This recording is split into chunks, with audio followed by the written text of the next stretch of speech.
Hey, welcome back to another episode from Life for Living Well. My name is Richard. Before I dive into the topic I have for this week, as we normally do, is to just give you a little intro about the Life for Living Well community. If you'd like to know one or two things about this community, you can find it out on our website at www.lifeforlivingwell.com. If you also would like to get weekly article that we release, you can join the list of the subscriber by just register by your email, and we will be able to let you know first when the article is published on the website. So without taking much of your time, let's dive into the topic I have for you this week. This week I'm looking at the interesting topic, and it was a joy working and putting this together. So the title is what I call, how do you know a tough person? I'm sure it might be simple and straightforward answer to some of you that might be listening to this podcast, but I wanted to look into it in a deeper way, in a way that reflects and shared by many people that will be, listen to this podcast.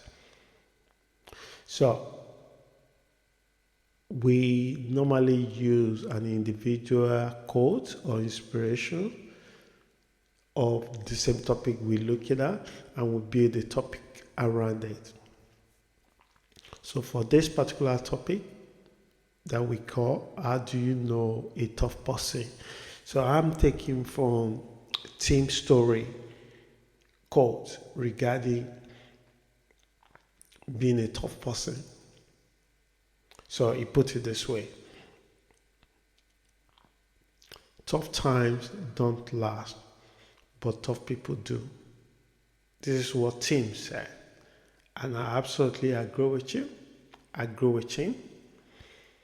And normally, if you look into your life as well, you might be able to remember time that things are really rough, tough, but you escape through it, you overcome it.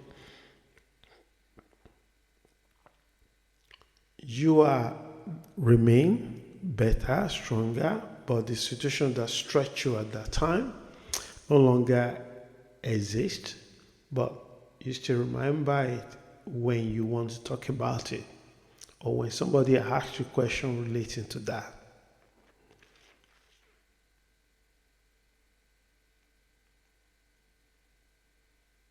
So, and this is the catch. We may, by nature, consider tough individuals, but how we react to emotional and psychological events often say otherwise. You see someone that have a big and massive muscle, and you think like there's nothing can free this individual, there's nothing can make them panic, there's nothing can make them have an anxiety, there's nothing that can make them run because they are so strong in your mind, you said.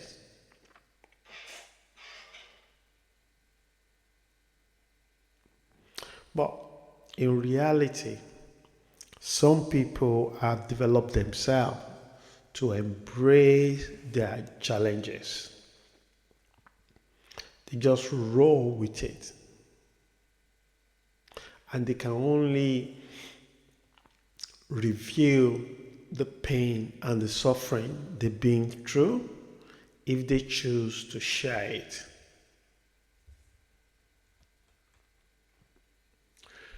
Julius Caesar once said, almost all men can tolerate, can volunteer to die, But hardly can you see those who can tolerate emotional pain with patience. I think sometimes we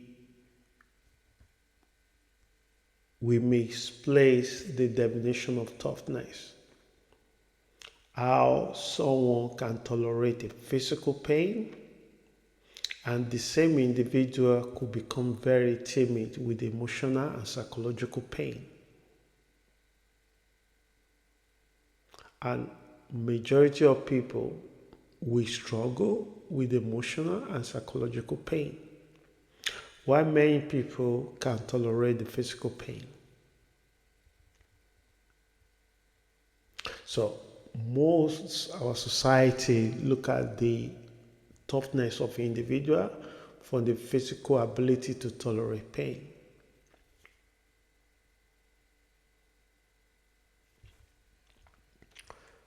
So if Julius Caesar said that he was a Roman field marshal,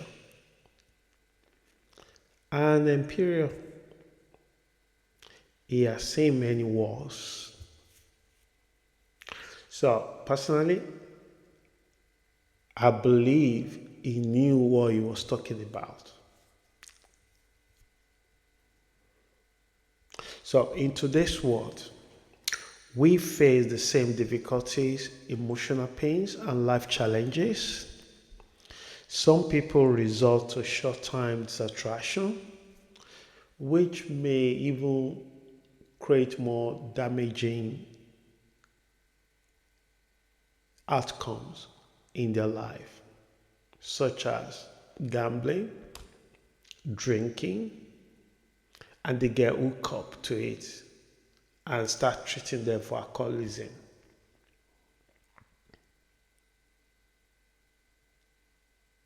So you might be forgiving for thinking that having big muscle or some kind of physical athletic trait will be enough to prepare you for the toughness required to bounce back from setbacks. You could be very, very wrong. Okay, so because of the time, let's quickly look at the trait that defines someone tough. Number one, resilience. This is more of a mindset than a special talent. It takes a certain attitude to get up every time life knocks you down. Resilience is built over time, even by taking small actions every day. Sometimes, if you have to wait for inspiration or motivation to do things, you might not do anything. But if you set your mind to take a little step every day, you might be able to achieve or get to your outcome. And that become a habit and way of life for you. Number two, courage. Forget about the stories of individuals jumping from the planes, climbing mountains, or fighting a wild animals or lions. We have all these stories. We have the stories of Achilles. We have the stories of Samson. Many aspects of life require courage, such as setting the boundaries with yourself, with people that you claim to love, with your colleagues, with your bosses. It takes courage because many people have the personality or wanted to please other people. They want other people to like them. You'll be surprised that majority of people fall into this trap.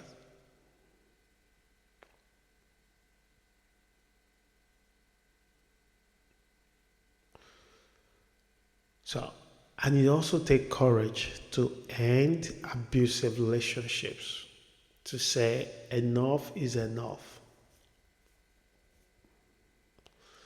Or you are struggling with a particular event, emotions, feelings in your life.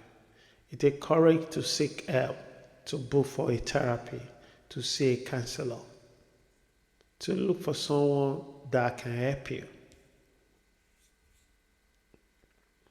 Or admitting when you don't know something.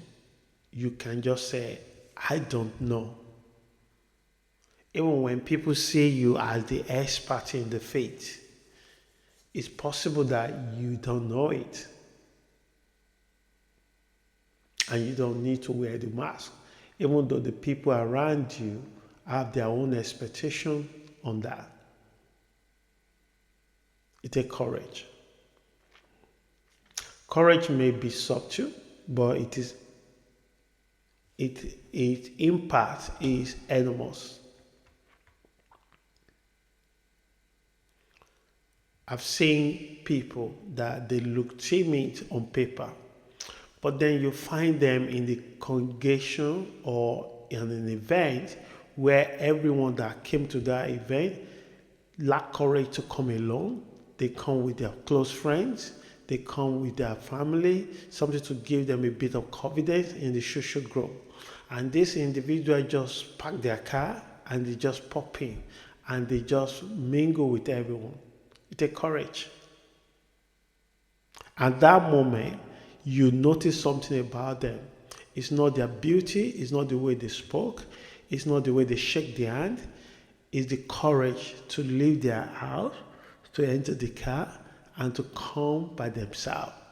It takes courage to go to the restaurants and eat by yourself. It takes courage to travel alone. Number 3. One of the things you will notice with the tough people, they are also a learner. They learn. Their learning has not stopped into their primary or secondary education. Every opportunity, every contact is an opportunity to learn about themselves and about the others. Tough people are perpetual students of life. They know how to take valuable lessons from challenges and, more importantly, learn from the challenges of others. Have you ever met someone who constantly dishes out advice even when you didn't ask for it? You have them in family, you have them in friends, you have them at work. You will have them now in social media, whether on the YouTube, whether on the Facebook, whether on the Instagram, whether on the TikTok. You have them all over around you. They have an opinion and they dish it out to you. And sometimes it can be subtle, sometimes it can be loud. They are advert on the road. Tough people won't cross that line because they understand the process and appreciate that your personal life experiences are critical to your growth. They offer insight and perspective only when asked. Number 4, they are goal-oriented. Tough people know how to set goals, measure progress, and adjust the process to achieve them. When difficulties arise, they don't change the goal, they change the process. This is the thing you will notice with tough individuals. They are not just develop this toughness about them, they also make a lot of series of decisions. And it's not the lifestyle that you should be worried about. It's more decision you made that leads you to the lifestyle. And if you can tweak that decision, you might be able to get a different outcome. So take for example, if you have $2,000 and a debt of $1,900, but you have no emergency fund, your goal might be to pay off the debt in a month. So what do you think the tough person will do in this situation? They may decide to pay it off over 2 months instead of 1 month by dividing the available fund into two pots. Pay half of it this month, put the half of the money into their emergency pot. Because if they pay all the money and they have no emergency at all, so what happens before the end of the month? They might need another money for emergency. That increase their debt. They might end up taking money in a place that the interest is so higher that they cannot cope. So they don't just do full AD that put all their faith and jump. They take a tough decision. It is inconvenient, but they know that inconvenience is for a short time. They focus on freedom that comes from having a peace of mind. So they still pay off the debt, but in a way that leaves them with an emergency fund, avoiding a deeper financial hole. And lastly, which is number 5, as I'm bringing it to the end, they are very hopeful individuals. Tough people are also hopeful because their experiences have taught them to be. You may find yourself where you didn't want to be, but it might be the right place for you to be. If you be in a situation where you fight for a particular outcome, but the event himself took a different dive, and looking back, you realize that actually this is the best place to be. But in the beginning, you are fighting against it. You do everything to have a different outcome. So being hopeful amidst challenges or setback is a priceless fuel that you need. It helps you accept the moment and be grateful for the outcomes. I hope that you find one or two things for the podcast this week. And what you notice more about life are the choices you make rather than the actions you take. Being a tough person does not require special talent or unique qualities. It is the collective mindset, attitude, and experience that create the outcome.